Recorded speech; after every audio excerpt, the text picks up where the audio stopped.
വസ്സലാത്തു വസ്സലാമു അലാ റസൂലില്ലാ വഅലാ ആലിഹി വസഹ്ബിഹി ബിറിളില്ലാഹി അമ്മാ ബഅദ്. വിശിഷ്ടരായ ഉസ്താദുമാർ, പ്രിയപ്പെട്ട മുത്താലിം സുഹൃത്തുക്കളെ, മുഅ്മിനാത്തുകളെ, അള്ളാഹു നമ്മുടെ ഈ ഒരുമിച്ച് കൂടൽ ആഖിറത്തിൽ ഉപകരിക്കുന്ന ഒരു സംഗമമായി കബൂൽ ചെയ്യുമാറാവട്ടെ. നല്ല കുറേ കാര്യങ്ങൾ പറയാനും പഠിക്കാനും അതൊക്കെ ജീവിതത്തോട് ചേർത്ത് നിർത്താനും നമുക്കേവർക്കും അള്ളാഹു തൗഫീഖ് നൽകുമാറാവട്ടെ. ഇസ്ലാമിക പ്രബോധനത്തിന്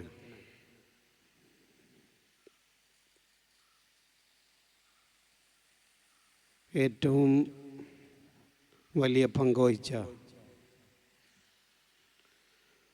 സ്വഹാബത്തെ കിറാമിലെ ഏറ്റവും വിശിഷ്ടരായ മഹാന്മാരാണ് അഹ്ലു സുഫ എന്നറിയപ്പെടുന്നത്. ത്യാഗനിർഭരമായ ജീവിതം കൊണ്ടും കഠിനാധ്വാനം കൊണ്ടുമാണ് അവർ അവരുടെ ജീവിതത്തെ കുറെ കൂടി പാകപ്പെടുത്തിയെടുത്തത്. അവരുടെ പിൻതലമുറക്കാരായ നാം അഥവാ മുത്തഅല്ലിമീങ്ങൾ നമ്മുടെ ജീവിതത്തെ എങ്ങനെ ചിട്ടപ്പെടുത്തണം, നമ്മുടെ പ്രബോധന ശൈലി എങ്ങനെയാണ് രൂപപ്പെടുത്തേണ്ടത് എന്നതിനെക്കുറിച്ചുള്ള വളരെ ലളിതമായ ഒരു വിശദീകരണമാണ് ഇവിടെ ഉദ്ദേശിക്കുന്നത്.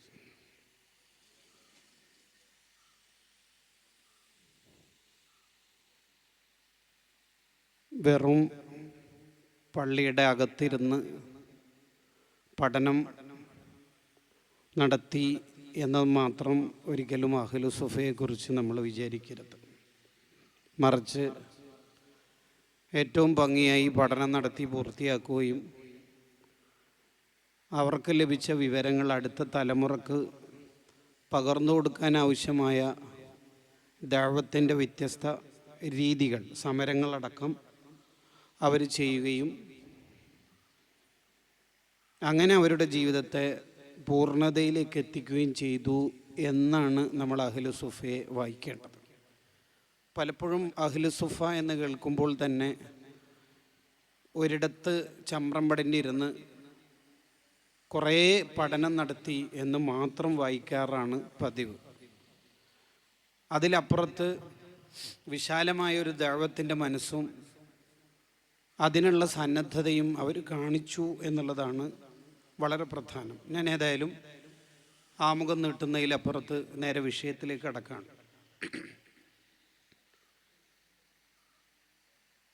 ദഅവത്ത് എന്നുള്ളത് നമ്മുടെയൊക്കെ ഒരു ബാധ്യതയാണ്. അവസരം കിട്ടിയിട്ട് ദഅവത്ത് നടത്താതിരിക്കുക എന്ന് പറയുന്നത് കുറ്റകരമായ കാര്യമാണ്. അതാണ് മൻ റഅ മുൻകറൻ എന്നൊക്കെ ഹദീസ് സൂചിപ്പിക്കുന്നത്. നിങ്ങളൊരു തെറ്റ് കണ്ടാൽ എന്നൊന്നുമല്ല അവിടെ താല്പര്യം. തെറ്റ് അറിഞ്ഞാൽ തന്നെ നമ്മൾ അതിനെതിരെ ഏത് വിധേനയെങ്കിലും നമുക്ക് കഴിയുന്നത് പോലെ പോസിബിളായ രീതിയിൽ നമ്മൾ അത് എതിർക്കണം. ഇല്ലെങ്കിൽ എന്താ പ്രശ്നം എന്ന് ചോദിച്ചാൽ അൽ മുഖ്താബ് വൽ മുസ്തമിയു ശരീക്കാനു ഫിൽ ഇസ്മി, ഗീബത്ത് കേൾക്കുന്നവനും പറയുന്നവൻ്റെ അതേ കുറ്റം ഏൽക്കേണ്ടി വരും.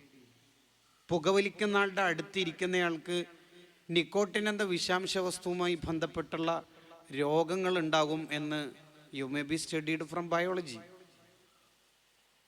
അതെന്തുകൊണ്ടാണ്? കൂടെ നിൽക്കുക എന്ന് പറയുന്നതും ഒരിക്കലും പാടില്ലാത്തതാണ്. അതൊരു ദഅവത്ത് നടത്താതെ പോയാൽ നിങ്ങളുടെ ദുആഇന് പോലും ഇജാബത്ത് ഇല്ലാതിരിക്കും എന്ന് ഹദീസ് പറയുന്നുണ്ട്. ഒരു നാട്ടിലെ 70,000 പണ്ഡിതന്മാരെ അള്ളാഹു നശിപ്പിച്ചു. അവർ നിസ്കരിക്കാത്തതുകൊണ്ടോ അല്ലെങ്കിൽ നോമ്പനുഷ്ഠിക്കാത്തതുകൊണ്ടോ അല്ല. ഇമാം ഹദ്ദാദ് റളിയല്ലാഹു അൻഹു അവിടുത്തെ അന്നസാഇഹുദ്ദീനിയയിൽ പറയുന്നുണ്ട്, ആ നാട്ടിലുള്ള തെറ്റിനെ അവർ എതിർത്തില്ല എന്നുള്ളതാണ് കാരണം. അപ്പോൾ ദഅവത്ത് ഒരു ഫ്രീ ആയി ചെയ്യേണ്ട ഒരു സംഗതിയല്ല, അത് നിർബന്ധമായ ഒരു ബാധ്യതയാണ്. ചിലപ്പോൾ അത് ഫർള് ഐനാവും, എന്തായാലും ഫർള് കിഫയായ കാര്യമാണ്. സുന്നത്താണെന്നുള്ള കാര്യത്തിൽ ഒരു പണ്ഡിതനും അഭിപ്രായ വ്യത്യാസം ഉണ്ടാവില്ലല്ലോ. അപ്പോൾ നമ്മുടെ ഒരു ബാധ്യതയായ ഒരു കാര്യത്തെ എങ്ങനെയാണ് നമ്മൾ കൈകാര്യം ചെയ്യുന്നത് എന്നുള്ളത് വളരെ വളരെ പ്രധാനമാണ്. ദഅവത്ത് എപ്പോഴും കാലാനുസൃതമാവണം. മുഅ്ജിസത്തുകളുടെ കിടപ്പ് കണ്ടാൽ തന്നെ നമുക്കത് ബോധ്യമാവും. ഈസാ നബി അലൈഹി ഇസ്ലാമിന് കൊടുത്തിരിക്കുന്ന മുഅ്ജിസത്ത് എന്ന് പറയുന്നത് ആ കാലത്തെ ചികിത്സാ രംഗം വളരെ അത്യുന്നതിയിലെത്തിയപ്പോൾ ഈസാ നബി അലൈഹി ഇസ്ലാമിനെ അള്ളാഹു കൊടുത്തേക്കുന്നത് മരിച്ചവരെ തന്നെ ജീവിപ്പിക്കുന്നതിന്. ഇതിൻ്റെ അപ്പുറം ഇല്ലല്ലോ, വഹീൽ മൗത്ത. ഇനി അതിൻ്റെ അപ്പുറം ക്യാൻസർ ട്യൂമർ ഒന്നും പറയാനില്ലല്ലോ. മരിച്ചവരെ തന്നെ ജീവിപ്പിച്ചു.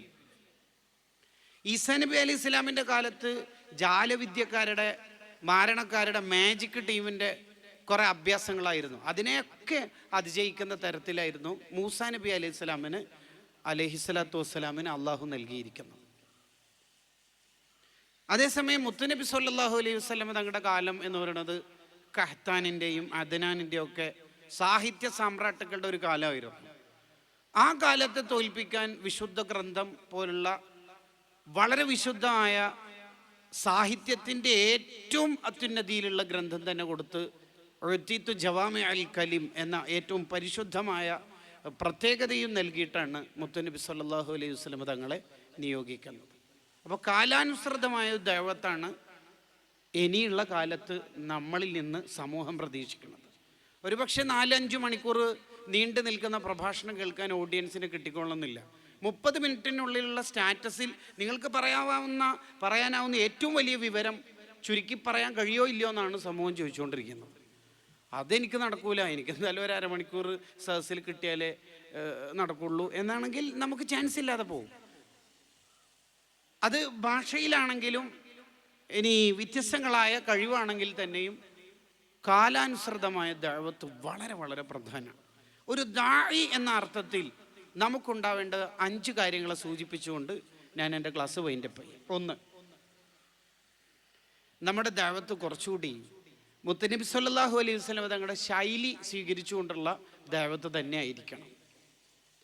നബി സല്ലല്ലാഹു അലൈഹി വസല്ലം തങ്ങളെ അള്ളാഹു നിയോഗിക്കുന്നത് ഇന്ന അർസൽനാക ഷാഹിദൻ വ മുബശ്ശിറൻ വ നദീറൻ എന്ന് പറയുന്ന ആ 3 ക്വാളിറ്റി വെച്ചിട്ടാണ്. ഒന്ന് ഷാഹിദാണ്.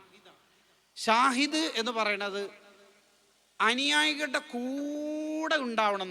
നമ്മളൊരു നാട്ടിലെ ഖത്തീബായാൽ, അല്ലെങ്കിൽ മുദരിസായാൽ, പിന്നെ ഒരു കോളേജിൻ്റെ പ്രിൻസിപ്പളായാൽ, ഈ ജസ്റ്റ് ക്ലാസ് എടുത്തിട്ട് പോകുന്ന വിസിറ്റിംഗ് പ്രൊഫസർ എന്ന് പറയുന്ന ഒരു ശൈലി പരമാവധി ചെറുപ്പക്കാരായ നമ്മൾ മാറ്റിയെടുക്കണം. മുത്തുനബി സല്ലല്ലാഹു അലൈഹി വസല്ലം തങ്ങൾ ഷാഹിദാണ്, കൂടെ ഉണ്ട്. എല്ലാ ദിവസവും തങ്ങൾ തന്നെയാണ് ഇമാമ്. അന്താരാഷ്ട്ര ലീഡറായിട്ട് പോലും മദീനത്തെ പള്ളിയിൽ ഇമാമ് നബി തങ്ങൾ തന്നെയാണ്. എല്ലാ വീട്ടിലും ദൂരദിക്കുകളിലുള്ള വീടുകളിൽ ഒന്ന് നിസ്കരിച്ചു കൊടുക്കണം, ബർക്കത്തിന് വേണ്ടി, ആ സ്ഥലം മുബാറക്കായിട്ട് കാണാൻ വേണ്ടി നബി സല്ലല്ലാഹു അലൈഹി വസല്ലം തങ്ങൾ തന്നെയാണ് അങ്ങനെ ചെയ്യാറ്. തങ്ങൾക്ക് വേറെ സമരങ്ങളോ യാത്രകളൊന്നും ഇല്ലെങ്കിൽ ളുഹാ സമയത്ത് മദീനത്തെ സ്വഹാബത്തിൻ്റെ വീട്ടിൽ പോയിട്ട് ഒന്ന് നിസ്കരിച്ചു കൊടുക്കും. ഷാഹിദാണ് നബി സല്ലല്ലാഹു അലൈഹി വസല്ലം തങ്ങൾ. എപ്പം കൂടെ ഉണ്ടാവുക എന്ന് പറയുന്നത് പ്രധാനമാണ്. ഏറ്റവും ഇഷ്ടപ്പെട്ട ലീഡർ ആരാണ് എന്ന് ചോദിച്ചാൽ അനുയായികൾക്കിടയിൽ ജീവിക്കുന്ന ലീഡറായിരിക്കും കുറച്ചുകൂടി കൂടുതൽ ഇഷ്ടം ഉണ്ടാവുക. Stage to stage, car to car എന്ന് പറയുന്നത് പൊതുവെ ബഹുമാനിക്കുമായിരിക്കും, ഉള്ളിൻ്റെ ഉള്ളിൽ ഇഷ്ടം കുറവായിരിക്കും. നമ്മൾ ഷാഹിദാവാൻ ശ്രമിക്കണം, കൂടെ ഉണ്ടാവാൻ. ഒരു കാലത്തും നബി സല്ലല്ലാഹു അലൈഹി വസല്ലം തങ്ങൾ അല്ലാത്ത ഒരാൾ ഇമാമത്ത് എന്നത് ഉണ്ടോ?